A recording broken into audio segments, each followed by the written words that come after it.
Just going back to the voice thing, for a moment, obviously now it's like I've got it back a little, like it's around 91% or whatever. But there was a point where, you know, like, okay, you lost your voice, you think, okay, cool, everyone's telling you all of these remedies, honey, lemon, all of this stuff, peppermint tea. I'm doing all of that, yeah. But bro, I'm not even gonna lie to you. I went to Manchester. I went to go and see Dave's show. Yeah. How was it? Yeah, it was good. But you know what? I'm not even gonna lie to you. For a moment, I actually started to think that maybe my voice wasn't coming back.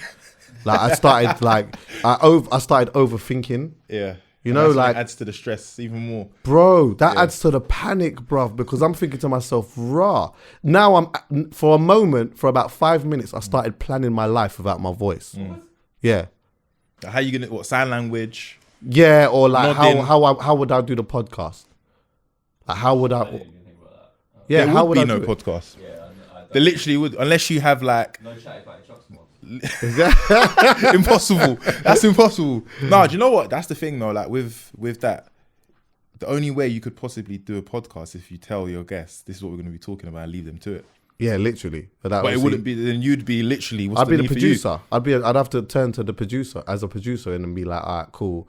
This is what you lot are going to talk about. You're saying you'd be the Metro Boomin of the podcast. But even then, talking about just things that you just do, but once it's taken away from you, you realize how. Have you ever constipated before? What do you mean? Like you can't take a shit. Of course, man. That happens like week in, week out. What? But do you know why it happens? Let me tell you why it happens. Because wherever I've got a constipation, I'm usually in a place where it's public. So I can't let my things go. So I'm having to hold them in for everyone else's safety. Because my things ain't normal. So what? Don't you go like you have like I've got a shopping centre pattern. So my thing is, if I'm going to be out on road and I'm going to do it, it's got to be like in a certain type of shopping centre or a certain restaurant. I will go anywhere I need to go. Because I feel like if you've got tissue there, I'm just putting hella around the so you will take a shit anywhere, and then I'll put hella tissue so there's no splashback. Oh yeah, in the middle. Listen, come on, man. I came in the game understanding. Trust me. Yeah. So like, but the constipation thing, it's mad because it's happened to me in places where it's make or break. Like it's either you go to the toilet or you let everyone know what's going on. So I just do the walk arounds and just. The silent one, and just let it marinate. So whoever's around at the time, boy, it's you, innit? You get me? But sometimes when I'm constipated, I can't even fart. It's mad. Do you know what? I think I spoke about this before one time. One time I constipated for a month. That's it. Oh, man. Bro, do you know how mad Is it painful? Bro, like,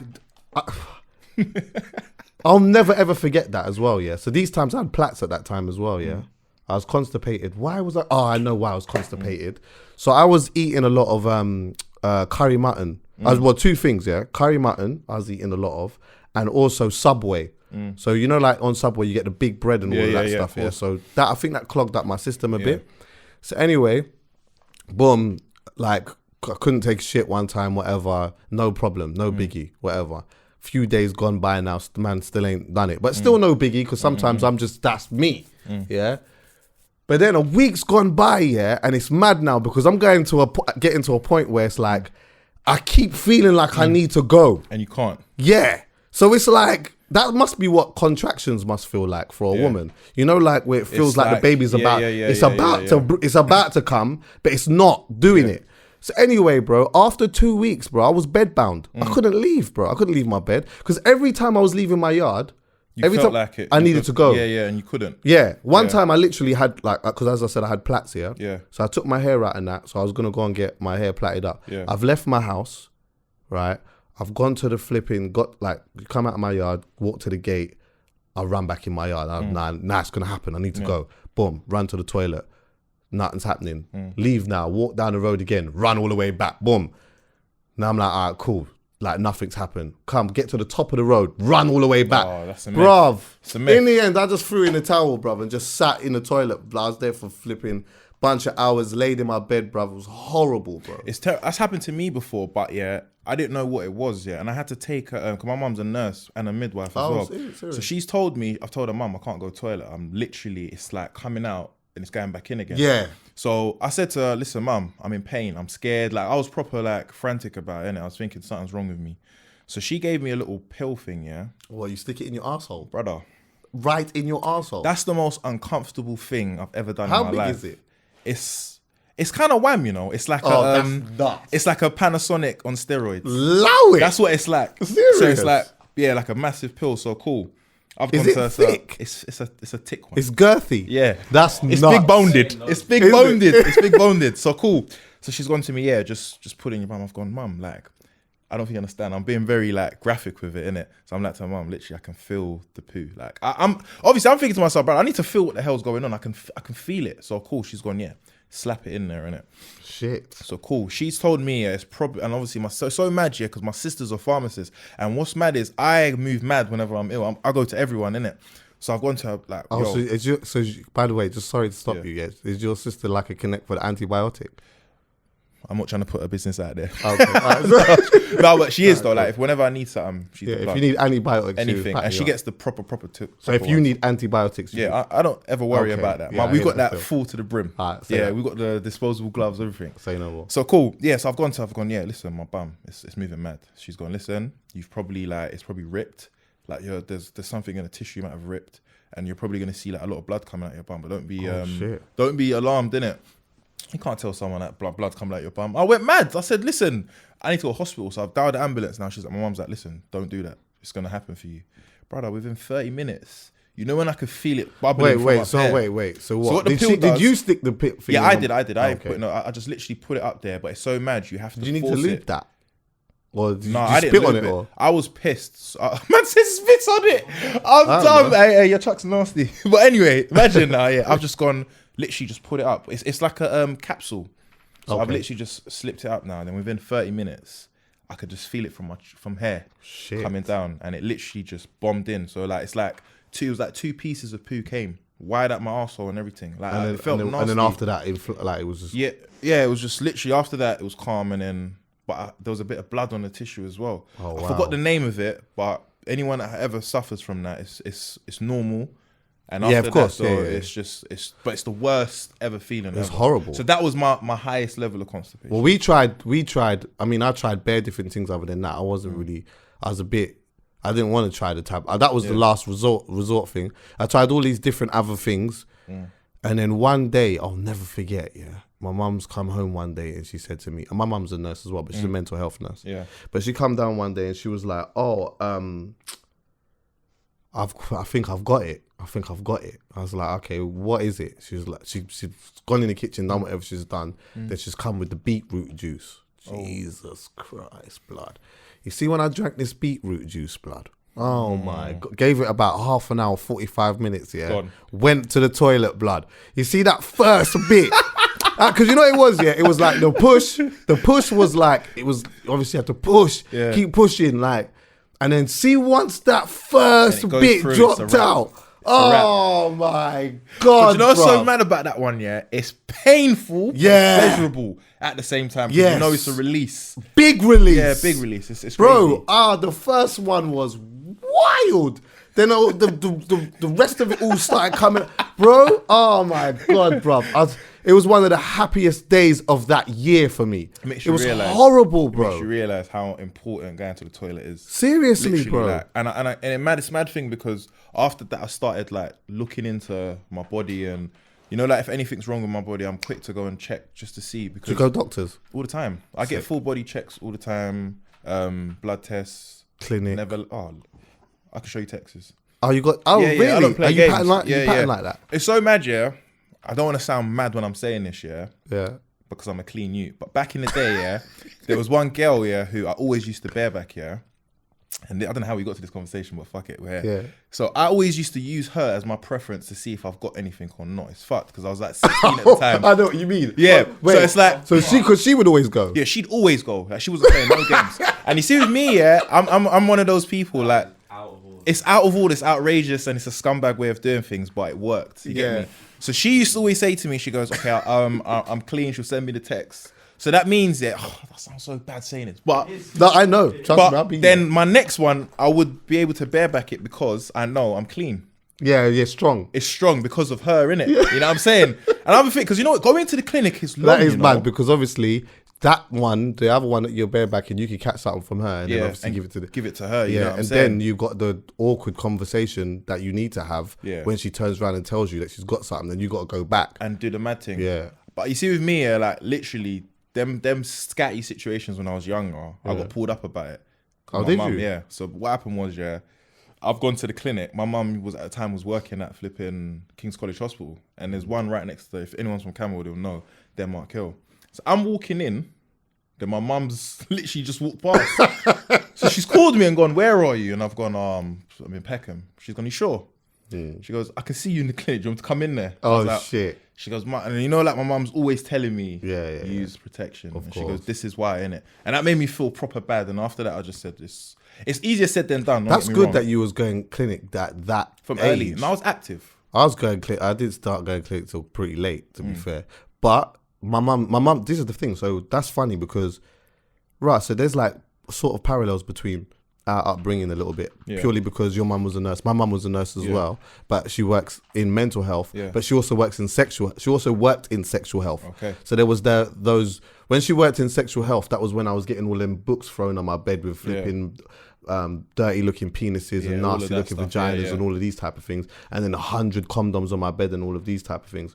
But that reminds me, that I was going to talk about this later on, but we will talk about it now. There was a time, where I was like seeing this girl, and she said to me one time, if she hears this, she'll know exactly who she is, So she said to me one time, can you meet me in Oxford Street or whatever, or whichever road it was, because I need to go to the doctors or something like that. So I thought, calm, I'm going to go to the doctors with her or whatever. So I'm there with her and her brethren. I met her and her brethren, whatever, we're walking. Next minute, we're sitting in this joint now, and I'm thinking, I'm seeing all looking like bare different alternative looking guys in there, and it's just looking a little different. This doctor's looking a little bit more different. So anyway, I've said to her, "Rah, like, where are we? Like, what? This doctor's looks a bit different." She said, "Oh no, we're in a clinic."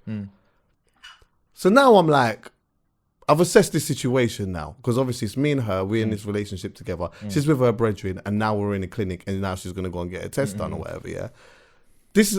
For a minute I got upset. I've got upset because you've set man up, basically. On a planting, you set man up. You knew you had an agenda. Yeah, exactly. And it's worked. Right? So now, but this isn't about me getting a test. Obviously, she's getting the test. But you're with your brethren. So let's just say in the worst case scenario now, right? You get the text back that, boom, you need to go back there because they got an antibiotic you up now. How are you going to, when you get that, when you receive that, how do you project this to me with your brethren there? Do you understand what I'm saying? This is an intimate thing. Yeah. Like, if you're going to set man up, like me and you go together and that's that. You got your brethren there. So let's just say worst case scenario, they say, you got to come in because of X, Y, and Z. Or you get the text now. Then what happens then? Are you going to sit in front of your brethren? Or do you get what I'm saying, bro? You know what's so mad yet? Them girls there don't know how deep that is until you explain to them. And then they're going to still say to you, well, it's not that, she's not going to say anything. Yeah, exactly. And that's the type of girls I hate, because, like, for example, if my girl's pregnant and, you know, God forbid we have to go and do an abortion, I ain't going to bring my boy. You know what I'm saying? Or like anything to do with like anything intimate between a man and a woman, I don't think anyone else needs to be there at all. The only way I'd say a girl needs to be there is if it's like let's say for example an abortion or something, and you can't make it for whatever reason. It's good for moral support.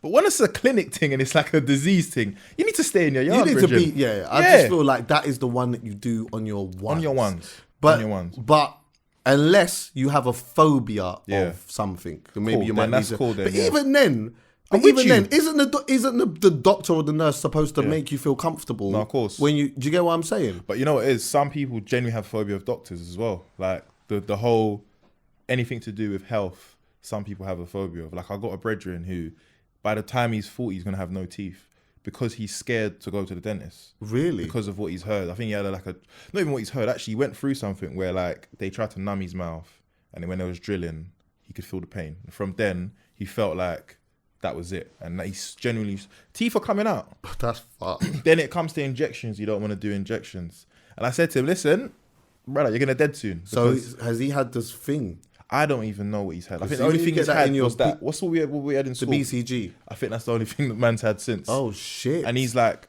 touching 30.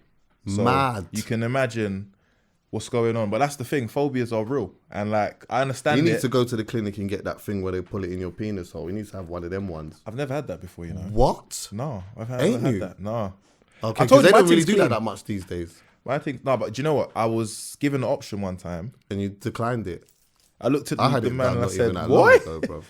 But I heard it's like it's not painful. It's just awkward. It's uncomfortable. Yeah. And that's what they tell you. Yeah. They say to you, you know, it's not going to hurt, but it's going to feel a little bit uncomfortable. And you know what it is? I think it's a psychological, because when I last had it done, if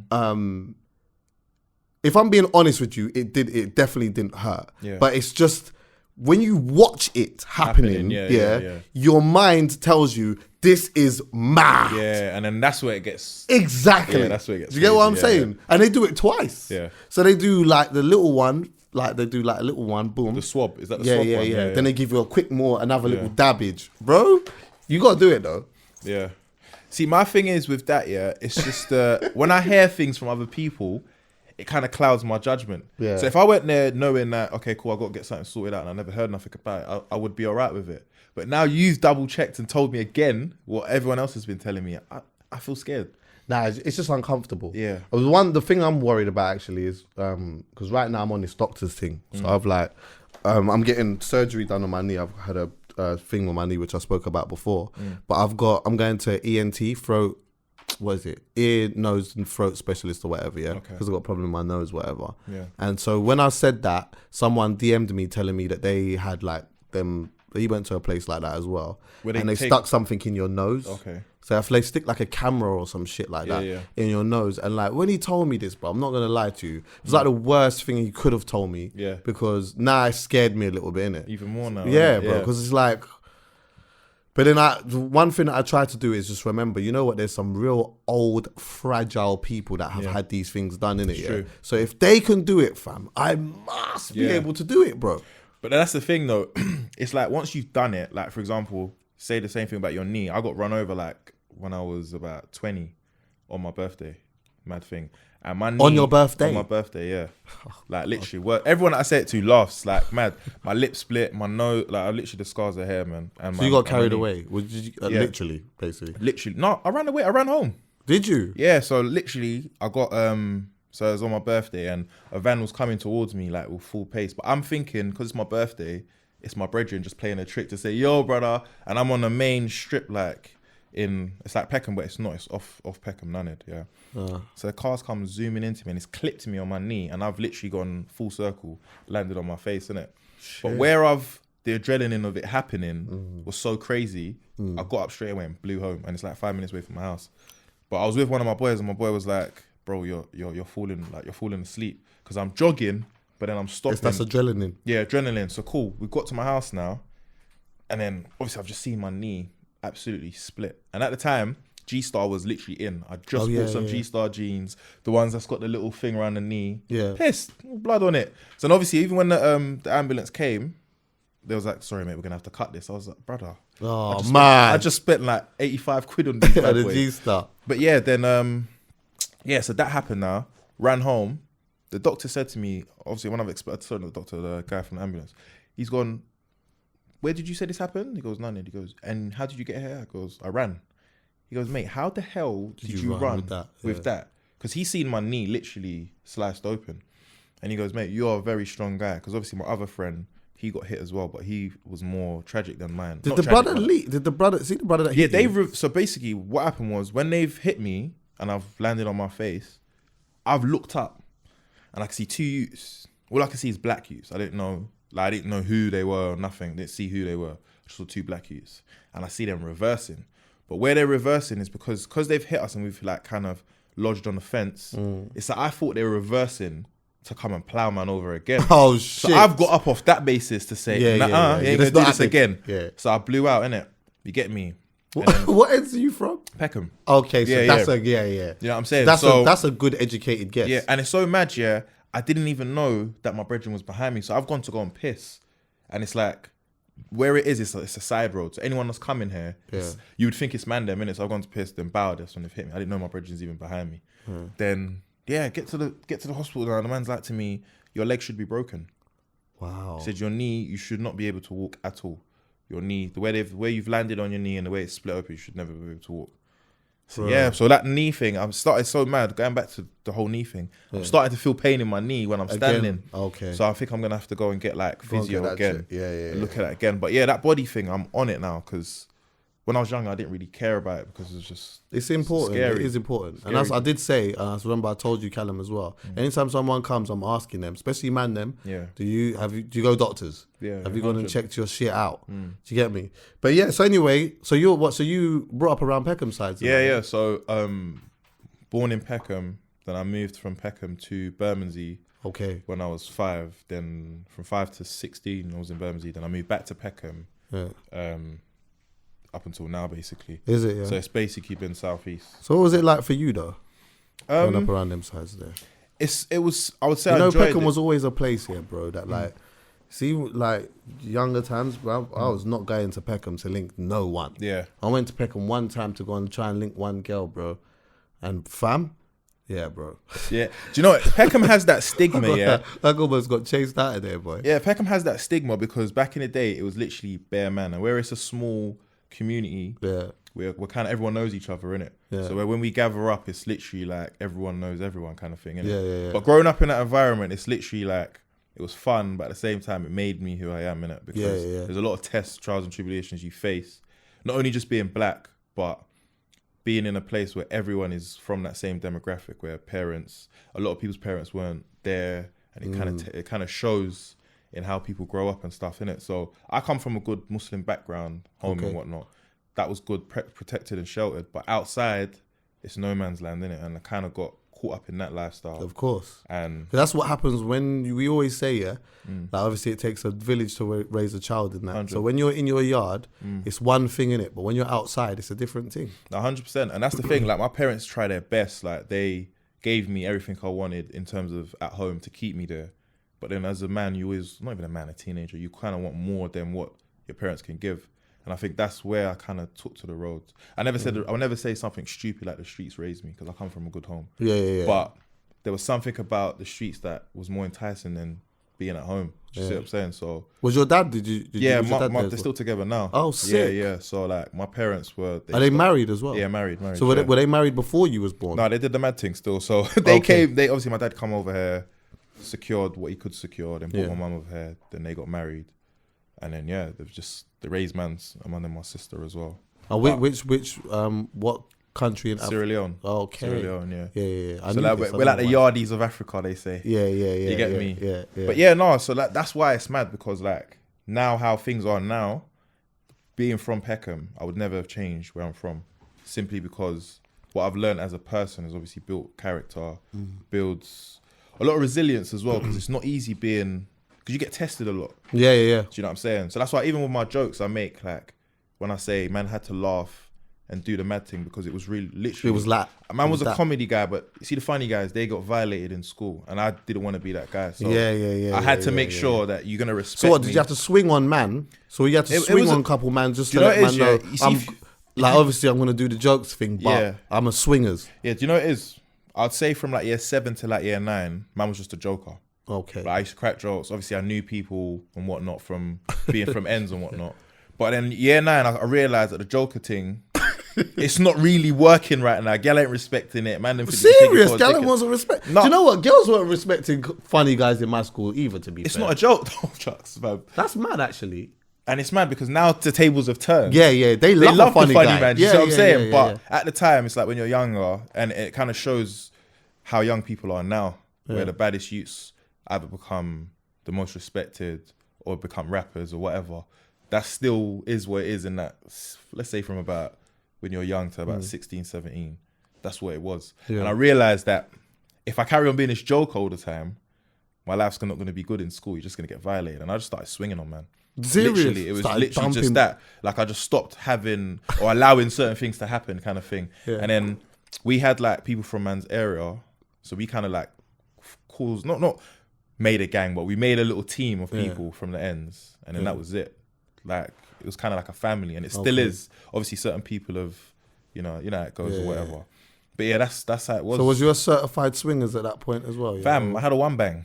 Serious? Remember, I'm tall already. Yeah. So you got distance. I had that you got already reach in it. Yeah, I you had got that reach. already, Yeah. And I'm quick as well. So It was one of them ones. You know what I'm saying? I just bang and keep it moving. You know what I'm saying? So do you know what is so funny though? Thinking about it, yeah, just talking about the not respecting the funny guy thing and how much that's changed. Like, there's always been this thing with Nick Cannon in particular, because Nick Cannon was always like the corny, funny guy kinda. But if you look at his resume with women, mental, bro, it was incredible, bro. Mental. Even looking back at it, but he was all like, people never didn't respect him so much. But today they do. Yeah. People respect him now. Do you know what I mean? Like, but I think you see with Nick, yeah, for what he does outside of the whole, let's say the Joker stuff, it's very, very big, and I don't think we saw it until we've seen it now. Yeah, true. Because we've obviously seen him with Mariah Carey, and we've think, why is she with him? And I've heard from, obviously I don't know the man personally, but I heard he's a very down to earth guy and he's very serious with the business side of things. So as a woman, you can find that very attractive when the whole gangster image dies out. Because a lot of people pretend to be someone and it gets found out. And as a woman, they sussed out really quickly. And I think with Nick, like, he's killed everything he's done. Wild and Out's been still running now. Businesses, he's got a lot of them. So and he's funny. Yeah. Some women and he's find been it funny. consistent, isn't it? Consistency. I think consistency always takes people a long way. Always. If you are consistent in what it is that you're doing, then ultimately that will take you a lot further as a person, as opposed to the person who's just like trying to be this for a minute or trying to be that for a minute. And especially with the bad boy thing as well, because like, even as you said, yeah, you get tested in them moments. You get tested, innit? No, 100. But the thing is, with getting tested, that's just life. I think it's how you respond to getting tested. True. Do you see what I'm saying? So like, I've been tested many times, and it's not always been wins. But I've realized that certain times that, like, I've had madnesses, and I've realized that maybe this lifestyle is not cut out for me, because first things first, I'm not trying to go to jail, and number two, I'm not trying to dead. So it's either I make a decision based on, do I want to keep putting myself in these situations where I'm having to keep getting tested all the time? So I just took myself out of that stage. And if I get tested, I take it as just part of the game kind of thing. Yeah. So I just took them stuffs in my stride, innit? It kind of makes or breaks you. Yeah. Kind of thing, innit? And yeah, I think that's why I say, when you asked again how it was with coming up in Peckham, I would never change anything. Yeah. Because I think that's what's giving me the strength to take it into the corporate world now. Of course. And show them that whatever happened when I was young has built this man that's ready to take over now. Straight. So it's like, I love the hood so much, and that's why I just never forget it, and it's always going to be part of me. Do you know what I mean? One thing I've always kind of rated, I feel like this is subject to how you implement it, because sometimes it could be done in a real negative way. Yeah. But if it's implemented in the right way and everyone's stuck together in a positive way in this same sense, it'd be sick. But I remember I was saying this to who was I talking to the other day? It will come to me in a bit. But and he's from Peckham as well, yeah. And I was saying to him, like, I remember one time going to Carnival, yeah, and literally I'm standing I don't know, I must have been on the high road or whatever, yeah. And then, bro, literally there must have been about, I don't know how the man managed to have so much people around him, but there was like a train full of dudes from Peckham that was screaming out there from Peckham, like, I'm from the north, from the north. So anyway, you're like, all right, cool, you let every man just step back quick, let these man through. Fam, when I tell you, yeah, it was like 5 estates had come out together. And all I'm saying, I remember saying to myself, like, how do you have so much people that can come out to, because remember, Notting Hill is a bit far from Peckham, yeah. What year was this? This was must have been about 10 years ago now. 08. Yeah, it's I was probably probably about 10 there, years. bro. Fam, bro, like, how do you get the whole estate to come out like that? Did you not get to, was this at Carnival? Huh? This was at Carnival. Okay, because we got stopped one time, yeah, at Oval. Oh, yeah? We linked up with some youths from an area next to us, and we got stopped, yeah. There was like 400 police officers outside Oval Cricket Ground. Oh, yeah. We had linked up from Peckham, yeah, and we walked from Peckham to Oval because there was too much of us. We couldn't even get on a bus. Yeah, of course not. That's how much it was. Yeah. Like idiots, we thought, we're going to be able to walk there. Helicopters, It felt like, like SWAT, when SWAT are coming to take you over, over the premises. Yeah. That's what happened, literally. But there's like, the thing is though, in a positive sense, yeah, strength in numbers like that is a great thing. Yeah, Do you get what I'm saying? If it's implemented in the right way. That's the thing. Now, when you say that, yeah, it's so hard now to find a group of people from different areas coming together for anything positive. I know. But for negativity, or if it's about something that's happened that's negative, i.e. the riots, we're always together. Yeah. Do you know what I'm saying? And I feel like that's been the problem. True, that's true. Been the problem. Like, we're always, and that's why I never gauge in on like issues, black issues, and never on Twitter. Yeah. Because I feel like as black people, what we do a lot is a lot of talking. Yeah. Never action. Like, we are the most sought after people in the world. Yet we don't know how to use that for positive. And togetherness. And that's why I never talk about it, because I feel like we've done too much talking. It was talking before me and you was even on this planet, bro. So we've got it there to do it, but when will we do, like, I don't think it's gonna happen. Yeah, do you know what? It's true, actually. Like, at one point I did feel like I'm more likely to have all of the man them out to cause a madness before I could get all of the man them out on something positive. Yeah. And I don't know, that's very different now.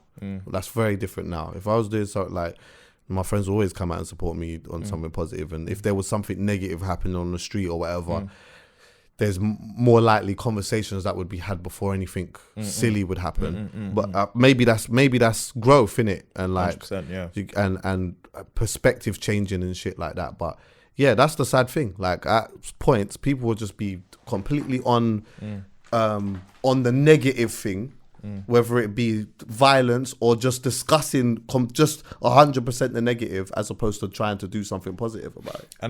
And it's sad because obviously certain people are not even in that mindset yet to even think of the positive.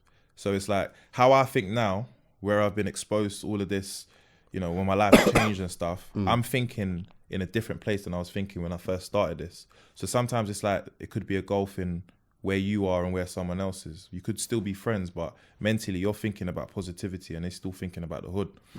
You're still friends, you're still the same people, but your mindsets are in different places. And I think it's when it becomes that stage where everyone's on that common playing field, then we can start elevating. I feel like too many people are in different places, and it's never going to work until we can kind of connect. Like, and I feel like even with this industry, like, I met Poet, for example, via social media. I would have never met this guy anyway, anyhow. I remember the guy was like, literally, someone sent me his story, and he was like, Harry Panero, we must protect this man at all costs. Yeah. Poet, obviously anyone that's my age, 27 and upwards, would know who Poet is and what he's done. So I was thinking, brother, Poet's bust me? Yo, crazy, I've made it. So I DM'd him, I was like, thank you. And he just said, brother, he's like, gang, we need to take you to the top. Yeah. And it's literally been that. But I keep saying to him, I was like, brother, where I'm from, nobody tries to help you like this at all. No one's going to try and put you on before they put themselves on. Like, Poet's already done his thing. He's established. But he looked at me and thought, you know what?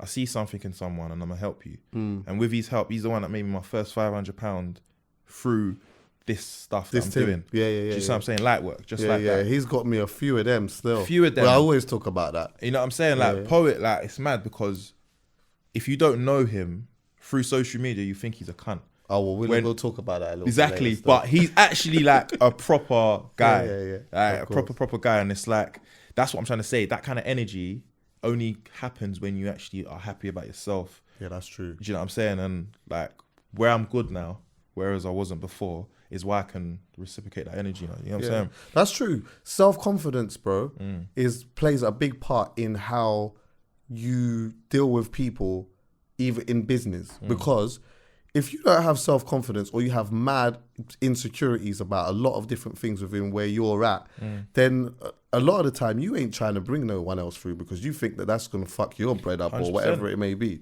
If you have confidence in what it is that you're doing and belief in where it is that you're going, then more likely, because the thing is, there might be an opportunity that comes up that you might not be good for. Do you get what I'm saying? But you could look at a next man and say, you'd be good for that. 100%. Like, you know what, you should go through and do that. But enough people find that difficult because they don't want to see you go through and eat a food and take a shine.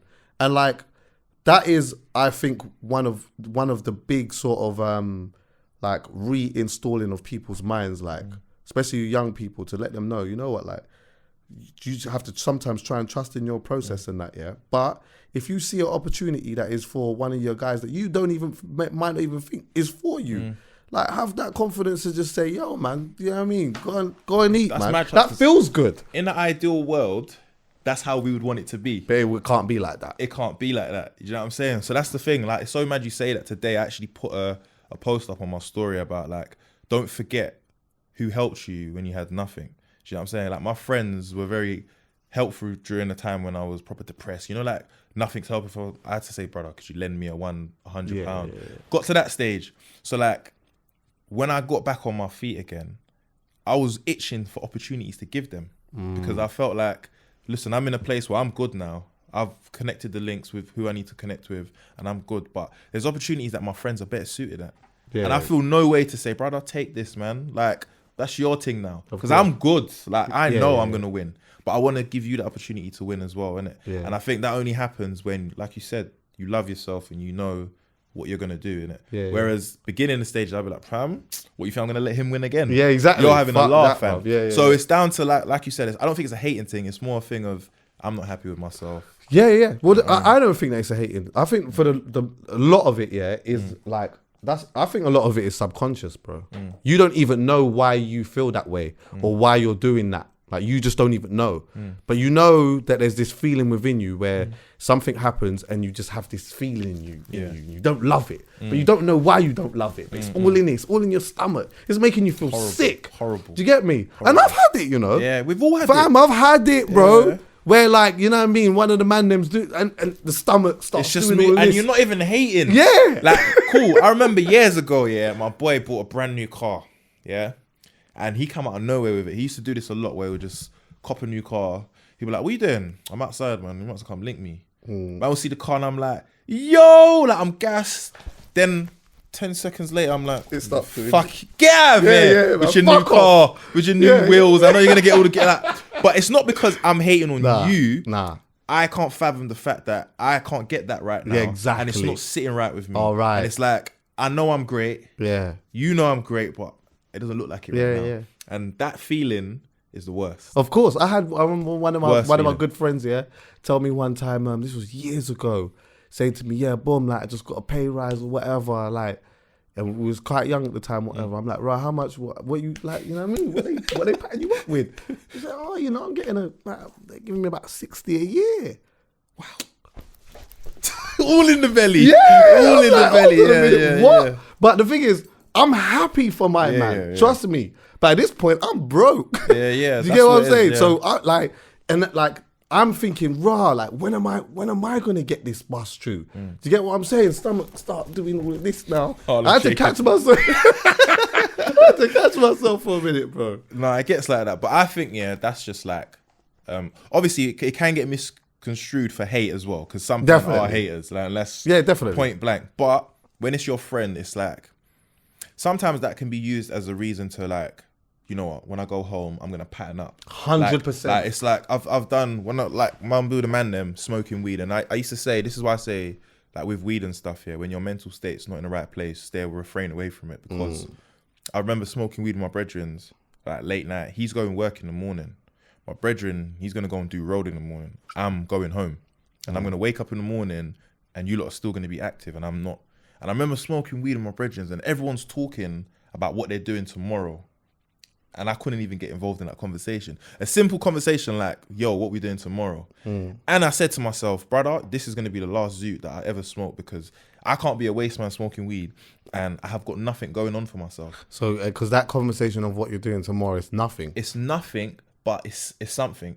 You know, what I mean is, when they're asking you what you're doing tomorrow, it's nothing, basically. Yeah, literally. That's why it made you feel so... I'm not doing anything. Of course. And even if I wanted to do something, it would be idle because there's nothing behind it. I'm just doing it because I don't want to be doing anything. Do you get me? So then I remember going back home and just thinking, brother, these are my friends. They're actually going. We're getting older. I need to find something. And at the time, getting a job was just like, brother, can I get a job? I was used to just making a little change here, and I had to humble myself in order to get to where they was, which was just working and living a normal life, but being able to maybe go to a restaurant on a Saturday and then, you know, maybe go out with your girl on a Friday. I wasn't even able to do that. Yeah, I had one of them. That made me properly depressed. Like Yeah. I felt, what is life like? You feel inadequate. Yeah, like I shouldn't fit in here. Yeah. A man could tell me, I just flipping won a bill from something, and I'm thinking, why not me? Yeah. You start thinking like the world owes you stuff. Yeah, exactly. You get angry at your parents when they're telling you the reality of, Yeah. remember when I told you don't go and hang with them boys? Now, you know what I'm saying? Like it was like that, and then it's like you get angry, and like that's why I love all of that stuff that's happened to me, because it's built an iron back that can't be broken now. Because Definitely. you know what I'm saying? And I think like for me in particular, like just using my friends, I've got a great circle of friends here that, you know what I mean, some of these dudes are doing some inspirational things, and that has ultimately spurred me on to want to. I don't want to be the one in the friendship group that's letting the whole thing down and all of that. No. Do you get what I'm saying? So doing that and then building a confidence within myself, then it takes away all of that thing that happens in the stomach and that. And to be honest with you as well, like that's one thing which showed me how much good friends that I've got, because even so they were doing really, really well and still are doing really, really well. So I'm proud of some of my friends who have literally quit the roads to go and find a trade or, you know, go uni and stuff. That was inspirational to me. Do you know what I'm saying? So then even through all of that, when they were leveling up, they never made me feel bad or anything. They're just like, bro, you're gonna find what you want to do. Word. It's just a matter of time. So like now when things that everyone's just doing well, it just feels so sick. good. Like it feels amazing, bro. Like even with like Trapstar, Yeah. good. Like Skits is a good friend of mine. I reached out to him time ago and I said to him, bro, like I need to wear you lot's clothes. Yeah. So it started off, I was buying hella clothes off them. Then I hit up Mike and I was like, bro, I like you lot's clothes. I'm gonna wear your clothes regardless, but you know what I'm saying? Like let's work. And he was just like, brother, like I love your stuff and whatever.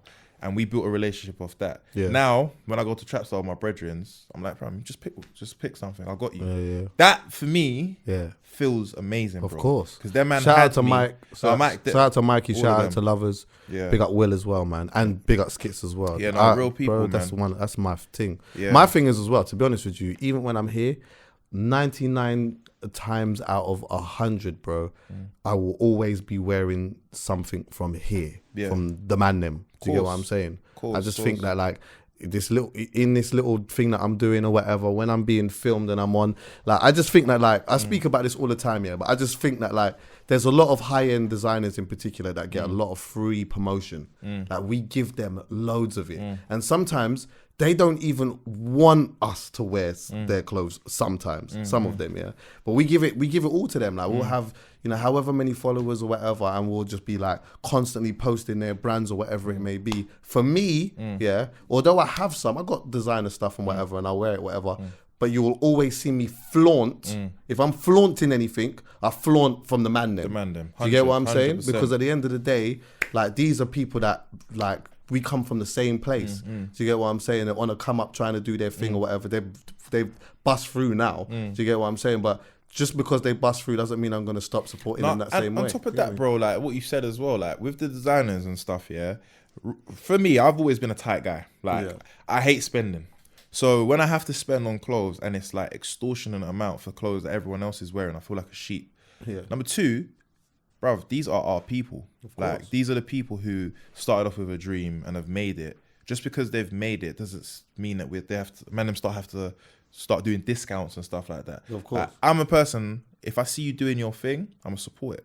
Word. Same with Trapstar, like my brethren, they've got a brand, Smooth Gangster. I wear their, before they started giving me clothes for free, I was buying their clothes. Anyway. Like, so it's like, us with black people, we feel like because it's a black brand, it's up and coming. Bro, just give it to me, man. I'll make it happen for you. Of course. I hate that way of thinking. I actually had to tell one of my brethren the other day, actually, So like, he was talking about a certain chicken shop that's opened up but through one of the man them or whatever, Don't know them particularly, but know of them or whatever. They're trying to do their thing. They got a few different chicken shops or whatever. Anyway, my brother's come to me now and he's like moaning about how mad expensive it is and all of this type of stuff. And I'm saying to him, bro, I hear that. I hear it's a tiny bit expensive in that, but you got to understand that these man like come from the road, and do you know how expensive it, like we already know how expensive rent is just to live, Do you know how expensive it is to rent a shop, like to have a shop and do that? Like And these lot are constantly- trying to compete with all of these other brands, and it's really difficult. It's not expensive because these lot are trying to just be hella rich right now. It's expensive because these men are trying to survive. Trust me. So if that is the case, you know what? I'll pay the extra pound, an extra pound for the nugget. Then do you get what I'm saying? Or for the chicken wings or whatever. If the chicken wings is, if more time you can get chicken wings for $2.99 or whatever, I'll pay $3.99 for it or $4.99 for it because it's the man them. That's the thing. But I think that, like I said again, you got to be secure in yourself. Because when I go to the man them's places, yeah, I'm not expecting the man them to like give me food for free, especially when we're starting up. Yeah. They need to break even before, because a lot of people don't know with businesses, before you even start seeing profits, hella L's. But you have to prepare yourself for that. So in that space where they're taking L's, let me contribute to a little win for you by giving you some peas. But like, again, I just feel like that's just our thing. Black people thing. I don't feel like my white brethrens, whenever it comes to anything, they got their cash ready. Yeah. It's just a thing. They got their cash ready. And it's like with us, it's like, come on, man, you're my guy. Bro, I'm your brethren. That mentality has to get killed. Did I Otherwise, tell you this now? Yeah, I think that if we're brethren, yeah, or you want to support, that should be more of a reason for you to part with your money. Like, even let's look at this, like, even from a show perspective, yeah. There's one thing that I really liked. I was doing a tour with an artist called Jay Prince, yeah. And like when we was out, some of his brethren. Is that the American one? No. Okay. He's from here, Yeah. And like when we went, like we was like in Europe doing a bunch of different shows, and some of his friends came out, yeah. They paid for their own flights, paid for their own hotel, whatever, yeah. But see, when they came to the shows, yeah, these men were they were in the crowd. Like, they wasn't trying to do all the backstage. They was in the crowd trying to turn up and do all of that type of stuff. And to me, like, that is real support, you know. If your brethren's an artist, yeah, and you rate your brethren or whatever, yeah, especially if your brethren's on an up and coming thing and the crowd is not like, maybe they might not be there to see your brethren. Go in the crowd And do a mad thing. and go in the crowd and help create that vibe for your brethren. No, The whole standing around and trying to do all of this give me this for free and all of that, that's not how you support. Not at all. Like, for me as well, like, a lot of my friends have done stuff in music and stuff, and I've always been there for their first shows, like, because no one knows your music like that. Only we do. We've got to make that crowd go mental, and we've got to make the DJ say, do you know what, pull it. Yeah, And I remember my boy when we did my first ever show hosted for Link Up. So Tiny Boost went to my school. So Big up Tiny Boost. Yeah, so that's the first time we've actually linked up properly outside of school. And what the madnesses we used to do when we was younger, this was something positive. And the crowd weren't really that lit at all, but it was just hell and man them. So I remember the guy was like to man, okay, the crowd doesn't look too good. And I was thinking to myself, first things first, we're not going to put both of ourselves out there our first day and it's not popping or whatever. Before you know it, it started getting a bit lit, and I was hosting, innit? So literally, I was just like to man, listen, we've just got to use the man them and make this turn up. Off the man them's energies, obviously the bangers, they're bangers, but they don't know them yet, innit? So off that, the man them are just going mad. Then the crowd started going mad. He's the only person that got willed. Okay. He got willed like 2 or 3 times. Yeah. And it's just off the base of that support that we had. It was probably like about 10, 11 man on top of like the 30, 40 people that was there. Of course. Created that And then you atmosphere. don't even know who's in the building. Someone of some type of influence might be there now and see that and, you know what I mean? Say, right, like, what is it about this brother or this girl or whatever it may be? And they got a bit of support and all of that. 100. That little bit of support goes a long way. You talked about like quitting your job and stuff like that, yeah. At what point, like, what was you doing? Was it just a little... Like, Yeah, so basically I was working for a company called QuickUp. Yeah. So they're like an on-demand company. They do like deliveries, similar to like Deliveroo and stuff. But they also do shopping for you. So for example, if you was to buy something, you wanted something from Selfridges, you could go on the app, buy it, or select to buy it. We would go and buy it and deliver it to you. So I was doing a lot of the making sure drivers are there and there. Nice job for obviously what I was doing on the side. See, I was working there since April last year. I started that job, so it would have been a year basically. I was working there. So yeah, I was working there at the time. Literally was broke as a joke. Like had nothing, and but the Insta vids are popping off. So literally, what I was doing was I started doing Insta vids before I got the job. Then I found a place in the workplace where I could record videos. It was like I could put my phone to record. and then I found a staircase as well. Yeah. So I thought I'd use them 2 places as my videos, innit? I don't know what happened one day. I just literally just thought, let me just jump in my video one day, innit? Let me just try and jump, do something different. Yeah. I jumped, then I did a rock elbow. I don't know why I did it, bro. I did a rock elbow exit. So I've put the video up now, and I've had to go back to work. My boy's tapped me. He's gone, brother, you've just got 10,000 views in a minute. No, in about 10 minutes. And I've gone, what? So I looked at my phone. I'm just seeing bare comments, bare likes. The intro, no, I keep watching the intro. And by accident, I looped it. So like, as soon as I jump out, it goes back to the intro again. Okay, so it looped. Yeah. So people are just watching it all the time. So I said, you know what? This is my new thing. So obviously, 3 months into it, I think I got to like my first 10K followers, innit? I thought I made it. You know, like I'm thinking 10K. All I wanted to do was see the K on my Instagram, innit? Of course. And then, so I started seeing like a lot of people in the office started clocking my videos. They say, I just saw your video on the Explore page. Then on my way to work on the train, someone would be like, I saw your video. Yeah. It started off small like that. And then I started getting like people requesting promo. And obviously I'm at work, broke. I think I can make a little change from here, innit? So I started doing a bit of promo as well. Then I started realizing that the money that I could possibly make from Instagram and from promotion and from me hosting or doing whatever could possibly get me out of my job, innit? So I thought the only way I'm going to do this is if I keep on doing more Instagram videos. So I was relentless with my videos. Every single day. I was just literally... You still kind of are. Listen, no one works harder than me. Yeah, you go ham. I go ham, bro. Yeah. And I've got the consistency level is very good. I can't lie. I've got Ramadan coming up in May the 6th, and I've got a video. I've got like probably like 20 videos just posted. Oh, serious? Yeah, because obviously you during can't Ramadan, really I'm trying to take this stuff seriously. Yeah, the only way I'm actually gonna do anything is if you're paying, man. I'm not doing no like nothing at all because I don't do anything for free anymore. Yeah, literally, it's that. That's what we're doing now. But yeah, going back to the videos now. So then randomly Link Up TV hit me up and it was like yo, like what are you trying to do? Rasheed hit me up. He was like, yo brother, what are you trying to do with yourself, innit? And I said, I want to do like presenting, acting, everything, because I feel like I can do genuinely everything. People that know that I used to act when I was in school.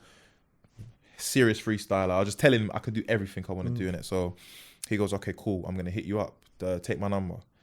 And if anyone that knows Rasheed knows, if you try to call Rasheed, he's not going to answer. Oh, nice. So I've texted the guy. I've told him what I want to do. He's not answering. I'm thinking, he's forgot about me. Then a friend of mine, we've gone out for work drinks. And then she's bought someone. And this guy ends up being someone that's editor for Link Up. So he's gone, he goes, you're Harry, innit? He goes, yeah, this me. Yeah, man, what happened to Rasheed, man? I tried to hit up Rasheed and let him know what I want to do. He's gone, no, don't worry. We've got something for you. We've got like a little idea where you're going into the public and talking to people, asking if they've got a talent. Shout out A Squeezy because he originally done the first one, innit? So big him up because he gave me the platform to actually make it my own thing, innit? Yeah, shout out to him. So big up him. So did one episode, brother, in Shepherd's Bush. Yeah. By Westfields. That episode, I could say that's what changed my life. Is because off that alone, the traction, the amount of people that started getting hella followers, and then I realized, okay, cool, there's something here. So we whacked out 5 episodes, and then after those episodes, it was December, I knew I needed to quit my job because Poet was hit me up to come on Filthy Fellas, and I kept having to not, I kept turning them down because of my work, innit? Yeah. Then I done something with Link Up with Creed. When I did the Creed stuff as well, someone said to me in there, you're going to be on TV next year, so you need to quit your job now. And I said to my mum, I want to quit my job. She goes, quit?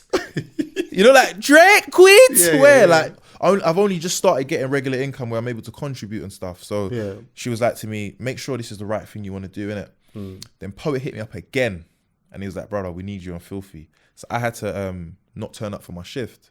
And I had been missing shifts because of other stuff I was doing. So it was literally like another warning, you're fired or you quit. Okay. And I had saved up probably about maybe like $3,000. Okay. Which was very difficult to do. So I said, you know what, fuck it. I'm going to quit my job. Ow. So I said to my my manager at the time, I was like, yeah, so the outside stuff is taken over at the moment and I'm going to have to quit my job right now. Quit in December. What did mum say? Well, what did their dad say? Oh, so basically with my dad, he was in Sierra Leone at the time because they've got a house out there and he's got a business out there. So he came over and found out I had no job. So she didn't really talk to me about it. She said she's gonna wait for my dad, as you do. So she's like, yeah, Harry's quit his job. He's not going to work anymore. And I was like, Dad, listen. I showed so I got asked to do something with TikTok. Okay. TikTok's an app, they do the funny videos. So they paid me a bag to do 2 Instagram stories. Oh, really? Yeah, literally. I got the contract here. So Did they you paid show me a that? bag. I I showed it to him. I said, brother, look, Yeah. this is what they're paying me, bro. Yeah, yeah. Like, do you know what I'm saying? And then from time now I get... He probably worked out, all right, that bag there, you turn that into the currency of Sierra Leone or whatever. Brother, you got mills. A yard. You got mills. So then I literally, every time I was getting emails from like whoever was emailing me, I was letting my dad know that, look, these people really believe in me. Showing him my link up stuff, showing him the views. Then I kept getting like offers to do stuff and I was turning them down. And I realized that, man's actually starting to make some money now where I'm able to turn stuff down. Yeah. And before you knew it, I wasn't even looking at my money or looking at anything else. It was just, okay, let me take a step back now. I've quit my job. I'm basically one of the most sought after entertainers right now on Instagram and outside of Instagram. And I've got the right people around me and supporting me. Literally, my life has changed in a year. And then that was just literally when I just said, you know what? There's no turning back. Yeah, man. I'm going to go for it. Sick. And then now what that enables you to do is give you that flexibility and able to like... To do what I want now. Yeah, exactly. To do what when I want jobs now. come up randomly as well, boom, you I'm can ready. Be there. Yeah, Always ready. And it's like... And I said to myself at a time when I was working, I was earning like maybe, I think it was like $9.20 an hour. Yeah. Which, even if I was to do like hella shifts, to make $2,000 in a month, I'd have to do a mad thing. Yeah. And I was saying to myself, I can't, like, I've got nothing against people that work 9 to 5s. Yeah. As long as it's something that you love doing. Okay. I didn't love. I'm going to find something. Yeah. Because someone sent me a DM recently to talk about this on the podcast. Yeah. And now that you're talking about this, I think I can try and read it out. But you know, it is I log out on my social media sometimes. So it's gonna find we saying that you use it too much. It can be distracting in that, and like, yeah, sometimes I just come out of it. Especially, do you know what? Other times when I come out of it as well is like, say when people are doing their fake outrage stuff and all of that as well, and I'm just like, you know what, man's out of it. Because she said, she goes, I need advice from someone who, but you're still a bit young still, but she said, I need some advice from someone who's 30 plus, please. In your 20s, is it really worth staying in a job that you're not really entirely happy in purely because it's a great salary? Am I wasting my years, or do I stay because it funds my life well? What is more important? Will I be unhappy regardless? So I guess it's a bit different in your situation, because I think obviously you figured out what it is that you wanted to do. From that message, it doesn't necessarily sound like that person has figured out what they want to do, which is making them unhappy because they got a job, but the job is making them peas, but they don't like, they're unhappy. Like, what would you say to someone in that scenario? Well, for me, I mean, I was always unhappy because I never was doing anything that I loved. I was just doing whatever I needed to do to make income.